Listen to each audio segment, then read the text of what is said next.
अस्सलाम वालेकुम दोस्तों, कैसे हैं आप लोग? ठीक हैं, खैरियत से हैं? अल्लाह पाक आप लोगों को अपने हिफ्ज़-ओ-अमान में रखे। हमेशा की तरह हमारी जो दुआएँ हैं वो आपके साथ हैं। खुश रहें, आबाद रहें, जहाँ भी रहें। पीटीआई ने सिस्टम के साथ खेलने का सिलसिला जारी रखा हुआ है। दीदा दलेरी से खेल रहे हैं। मुजीबुर रहमान मॉडल, मोहन जो पर एफआईए ने राउफ हसन, बैरिस्टर गौहर और अमर यूब को बुलाया था। ये पहले हाई कोर्ट गए, वहां से रिलीफ लेने की कोशिश की, फिर आज सिस्टम को छेड़ना शुरू कर दिया।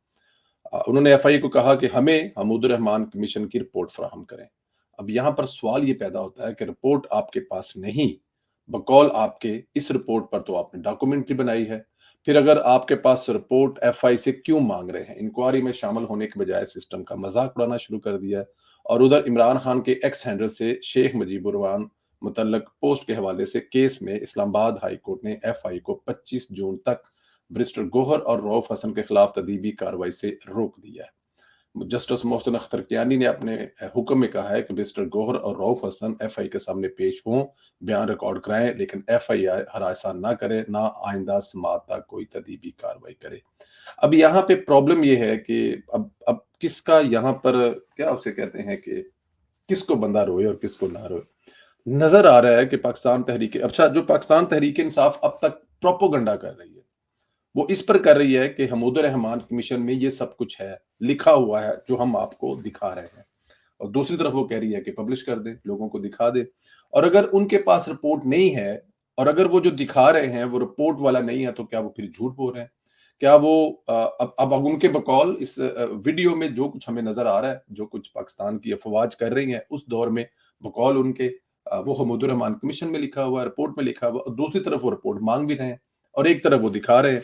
तो यहाँ पर कमज़ोरी तो रियासत की तरफ से ही दिखाई जा रही है ना। आप कमज़ोरी जब दिखाई जाती है तो फिर वो कहते हैं ना पंजाबी च पानी जिहड़ा है ना वो हमेशा नीवीं थां ते जांदा है। अब यहाँ पर अगर आप नीवे बने हुए हैं और वो आप पर चढ़ाई करते जा रहे हैं, तो वो करते जाएँगे और आगे भी कर रहे हैं। और दूसरी तरफ से उनको पता है, अब देखें हर मैटर में अगर अदालत ने ही आकर अपना रोल प्ले करना है, कि इस मुल्क में एक कहा जा रहा है कि 9 मई का वाक़या हुआ, जिस पर अदालतों का रोल आपके सामने है। अभी अगर पाकिस्तान तहरीक-ए-इंसाफ 1971 में हुए वाक़ये को मौजूदा मिलिट्री एस्टेब्लिशमेंट के साथ जोड़ रही है, मौजूदा मिलिट्री के हेड के साथ जोड़ रही है, तो उसमें भी अदालत आ जाती है। वो कहती है कि इनको कहीं ना कुछ सिर्फ बयान रिकॉर्ड करें और जब तक हम अगली हियरिंग ना कर लें, इनके खिलाफ किसी किस्म की कोई कार्रवाई ना करें, इनको हाथ भी ना लगाएं, इनको हरासा भी ना करें, इनसे कुछ सवाल जवाब भी ना करें, हमें जरा सुन लेने दें, पहले हम बताएंगे फिर आपने करना है। तो फिर रियासत नाकाम ही होगी। और मुझे इस बात की समझ नहीं आती कि ये जो अदालतें इस वक्त रोल प्ले कर रही हैं, एक नाकाम रियासत में ये अदालतें रहेंगी कैसे? इनको लगता है कि अदालतों के अंदर बैठे हुए ये जो जज साहबान हैं, जो खुद ही अपने आप को काले पूंछ भी कहते हैं, मैं नहीं कह रहा या नाम मुझे कहना चाहिए, लेकिन खुद अपने आप को काले पूंछ कहते हैं। और जब खुद काले पूंछों के ऊपर कोई हजूम पंजाबी च कहते हैं कि टुट पेगा तो उदों की करेंगे, कैसे बचाएंगे? अगर किसी किस्म का गुरेला, वो चाहे पीटीआई वाला हुआ, मतलब फर्ज किया कि यही पीटीआई वाले, और गारंटी है कि जिस दिन आपने इनके खिलाफ फैसला दिया, इन्होंने ना आपकी माँ छोड़नी है, ना आपकी बहन छोड़नी है। इन्होंने सारी एक कमरे में बिठाकर जो उनका हाल करना है वो आपको पता है। और इससे पहले वो कर भी चुके हैं। अगर आप उनके हक में फैसले करेंगे, उनके हक में बोलेंगे, तो वो आपको कहेंगे बल्ले बल्ले, और अगर नहीं करेंगे तो जो आपका हाल करते हैं वो माजी में देख चुके हैं। लेकिन सवाल ये है कि अगर आप ये रियासत नाकाम कर रहे हैं तो कल इसमें नुकसान आपका भी होगा, बच्चे आपके भी रहते हैं, बिजली के बिल फ्री आपके भी जाते हैं, सिर्फ हुकूमत के नहीं जाते। खैर, मेरी इतलात है रियासत ईंधन पकड़ रही है, यानी जोर पकड़ रही है, कुछ करना चाहती है। इस मकसद के लिए इंतशारियों की फिर फहरिस्तें बनना शुरू हो गई हैं। जो इंतशारी बैरून मुल्क हैं, जो बाहर बैठे हैं, इन सब का डेटा तैयार हो रहा है। इस फहरिस्त में वो लोग भी शामिल हैं जो सोशल मीडिया पर बोहमजोई करते हैं, इंतशार फैलाते हैं, रियासती अदारों को चैलेंज करते हैं। वो लोग भी शामिल हैं जो इन डिजिटल दहशतगर्दों की पुष्पनाही करते हैं, इंतशारी भी हैं, सरेआम रियासत को चैलेंज भी करते हैं। किसी भी वक्त क्रैकडाउन का आगाज हो सकता है, गिरफ्तारियां अमल में लाई जा सकती हैं, इमरजेंसी नाफज हो सकती है, और ये इमरजेंसी इंतशारियों को पकड़ने के लिए होगी। जो बैरून मुल्क बैठे हैं, इनके खिलाफ जो एक्शन होगा वो तो आप सबको पता है। इनके शनाख्ती कार्ड ब्लॉक होंगे, पासपोर्ट कैंसिल होंगे, और पाकिस्तान में इनकी जो जायदादें हैं वो डेफिनेट है, उसको जरा थोड़ा सा रगड़ा लगाया जाएगा, पकड़ा जाएगा। ये खबर हमने आपको कुछ दिन पहले भी दी थी कि ये चीजें जो हैं वो होने जा रही हैं, और होनी इसलिए ये चीजें चाहिए। अगर आप ये चीज़ें नहीं करेंगे तो फिर आपको पता क्या होगा। मैं यहाँ पर एक छोटी-सी मिसाल देना चाहता हूँ। आप लोगों को पता है कि जो तैयब एर्दोगान है, उसकी हुकूमत के खिलाफ जो फतहुल्लाह गुलन और फतह गुलन ने जो किया था रियासत के खिलाफ, तुर्की के सदर के खिलाफ फौज मिलाकर उसके खिलाफ बाहर निकल आई थी और कू करने लगी थी। उसने काबू पा लिया, पकड़ लिया वक़्ती तौर पर। और अगर वो पाकिस्तान की तरह ही करता या हाफ़िज़ आसिम मुनीर साहब की तरह ही करता, तो शायद वो आज तैयब एर्दोगान ना होता। लेकिन लाखों की तादाद में उसने अपने मुल्क के ब्यूरोक्रेट्स जो हैं वो जेलों में डाले, उनको नौकरियों से निकाला।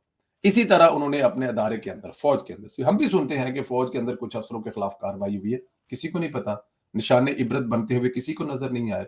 और फिर जब तैयब एर्दोगान ने ये सब कुछ किया, इवन ये जो भी हम कह रहे हैं ना कि दूसरे मुल्क में जो बैठे हुए हैं उनके खिलाफ, पाकिस्तान में आप लोगों को याद है, वो गोलन साहब एक पाक तुर्क स्कूल सिस्टम के नाम से एक स्कूल सिस्टम चलाया करते थे। इवन वो तक हुकूमतें तुर्क ने ले लिए थे। उनके पास एनीमोर नहीं है पूरी दुनिया में। तो जो नेटवर्क है ना, उन्होंने उन्होंने जो नेटवर्क तोड़ा था उसको 3 हिस्सों में तोड़ा था। एक हिस्से में उन्होंने जो है मुल्क के अंदर अपनी जो ब्यूरोक्रेसी है उसमें से गिन-गिन कर, चुन-चुन कर वो लोग निकाले जो गोलन यानी कि वहां के इमरान खान के हमायती थे। हालांकि हमारी ब्यूरोक्रेसी में आप किसी भी दफ्तर में जाके बैठें, तनख्वाहें वो मौजूदा हुकूमत से ले रहे हैं, बिजली मौजूदा हुकूमत से लेकर हैं, गालियां वो हुकूमत को निकाल रहे हैं और दुआएं इमरान खान को दे रहे हैं और कह रहे हैं कि इमरान खान ठीक है, कह दिया 840 आएगा। लेकिन वहां पर जो थे तुर्की में वो गोलन के सारे 800 कैदी 4 थे, वो सारे उठाकर बाहर फेंक दिए थे और फिर अदारे के अंदर अच्छी भली सफाई की थी, जनरल लेवल पे की थी। लेकिन यहाँ पर अभी भी कहा जा रहा है कि इमरान खान को सपोर्ट हासिल है। और फिर दूसरे लेवल पे हम ये कि तीसरे लेवल पे जो कह रहे हैं कि बैरूनी मुल्क में बैठे हुए थे, क्योंकि वो था ही बैरूनी मुल्क अमेरिका में, वहीं से बैठ के सब कुछ करा था, वहां पर भी हाथ डाला था। तो बैरूनी मुल्क में जो यूथिये थे, तैयब एर्दोगान ने उनको भी पकड़ा था। इसी लेवल का अगर पाकिस्तान में नहीं होगा तो फिर आप यही देखेंगे जो अभी हो रहा है कि एफआई जाकर धमकियां लगाएंगी, अदालतें साथ खड़ी होगी। बल्कि मैं कह रहा हूं कि पाकिस्तान में तो आपके आर्मी से जो आपके लोग हैं इमरान खान को अभी तक फेवर दे रहे हैं, चुनकर निकालें, ब्यूरोक्रेसी से निकालें और जज सब के सब फारिग करें जो इस वक्त इमरान खान के हक में खड़े हुए हैं। और उसके बाद फिर बैरून मुल्क में जो आपसे कह रहे हैं वो करना पड़ेगा और अगर आप नहीं करेंगे तो फिर रेडी रहे कुछ भी होने के लिए।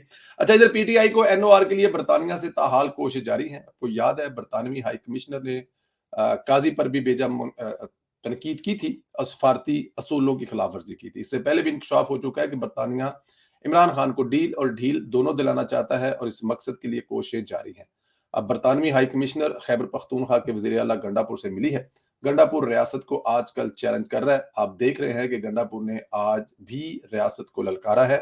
वफाक के नुमाइंदे गवर्नर को कहा है कि तुम्हारा खाना पीना बंद कर दूंगा। रियासत को बरतानिया के इस किरदार को नजरअंदाज नहीं करना चाहिए। उन्हें सफारतियों गर्मियों तक महदूद रहना चाहिए। अब देखें, ये यहां से तो फिर लगता है कि कहीं ना कहीं से कोशिश जारी है। खैर, काले भूंड बाज नहीं आ रहे, सहूलतकारियों में किरदार अदा करते जा रहे हैं। जस्टिस अतर मिनल्ला ने नैब तरामीम केस में इख्तलाफी नोट जारी करते हुए इमरान खान मुल्क की सबसे बड़े सियासी जमात के सरबराह हैं। इमरान खान को लाइव दिखाना किसी कानून की खिलाफ वर्जी नहीं। जस्टिस अतर मिनल्ला ने इख्तलाफी नोट में कहा कि केस की कार्रवाई बराह रास्त नशर करने की दरखास्त मंजूर की जाती है। बुनियादी हकूक के तहफ़्फ़ुज़ के लिए बराह रास्त नशर करना जरूरी है। नैब तरामीम केस की 31 अक्टूबर 2023 और रवां साल 14 मई की समात बराह रास्त नशर हुई है। इख्तलाफी नोट में कहा गया है कि इमरान खान की पेशी पर बराह रास्त नशरियात रोकना अदालती कार्रवाई को मशकूक बना सकता है।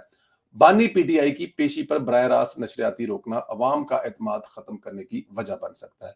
जज साहब से रहा नहीं जा रहा तो फिर चंद सवालात हमारे भी हैं, उनको जवाब दे दे जज साहब।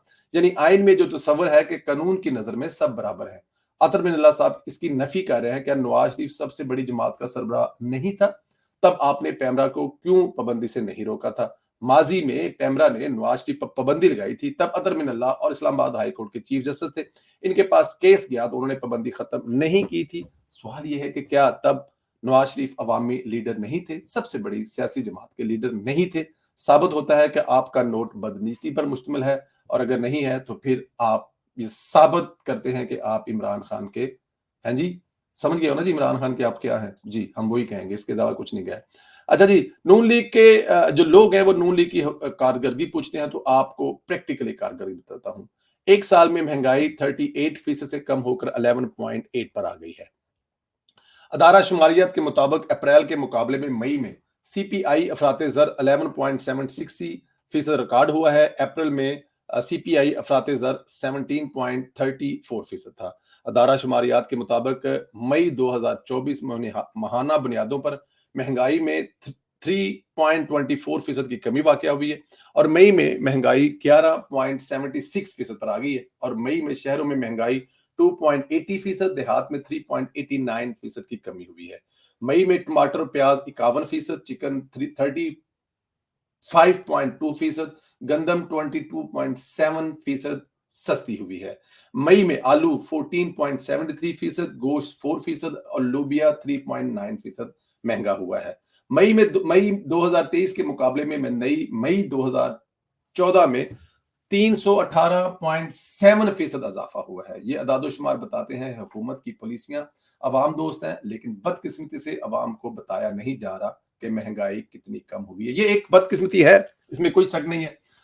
अगर ये मोटे-मोटे फिगर ना समझे हो तो मैं आपको आसान जुबान में एक बात समझा सकता हूं कि पिछले ये जो मई महीना गुजरा है, अगर आपने अपने घर का सामान जितना अप्रैल में लिया था या मार्च में लिया था, अगर वो बजट 4,000 का या 10,000 का था, फर्ज किया है, तो वो अब 7,000 का आना चाहिए। ये जितनी महंगाई कम हुई है, आपका कम से कम 3 से 4,000 बचना चाहिए। आटा जितना सस्ता हुआ, प्याज जितना सस्ता हुआ, दालें जितनी सस्ती हुई, दूसरी चीजें जितनी सस्ती हुई, पेट्रोल चीजें, अगर आप इसको बजट को एक हफ्ते का, एक महीने का बजट अगर 10,000 था या 15,000 था या 20,000 था, और अगर 20,000 है तो वो कम से कम 14,000 तक होना चाहिए। अब आप लोग खुद भी बता सकते हैं क्या ऐसा हुआ है या नहीं हुआ, लेकिन ये आप खुद नहीं बता सकते क्योंकि ਤੁਸੀਂ ਆਪਣੇ ਘਰ ਭਾਬੀ ਨੂੰ ਪੈਸੇ ਉਹਨੇ ਦਿੱਤੇ ਹੋਣੇ ਨੇ, ਭਾਬੀ ਨੇ ਕਹਿੰਦੇ ਕਿੰਨੇ ਲਾਏ ਨੇ, ਇਹ ਤੁਹਾਨੂੰ ਉਹਨਾਂ ਕੋਲੋਂ ਪੁੱਛਣਾ पड़ेगा। ये मैं आपको बता रहा हूं, बट एनी आप महंगाई पर क्या कहते हैं? क्या पीएमएलएन की हुकूमत ये जो अदाद-ओ-शुमार बताकर दावा कर रही है कि महंगाई इतनी कम हुई है, इसके बारे में आपका क्या कहना है कि इतनी महंगाई कम हुई है? और क्या आप पाकिस्तान मुस्लिम लीग नून की कारकर्दगी को समझते हैं कि आने वाले दिनों में पाकिस्तान मुस्लिम लीग नून की कामयाबी और तेजी से इस पर काबू पाएगी? इस सवालों का जवाब जरूर दें। अल्लाह ताला की ज़ात आप लोगों को अपने हिफ्ज़ व अमान में रखे। मेरी दुआएं हमेशा आपके साथ है। चैनल को जरूर सब्सक्राइब करें, बेल आइकन को प्रेस करें और ज्यादा से ज्यादा व्हाट्सएप ग्रुपों में इसको सेंड करें। बहुत शुक्रिया। खुदा हाफिज।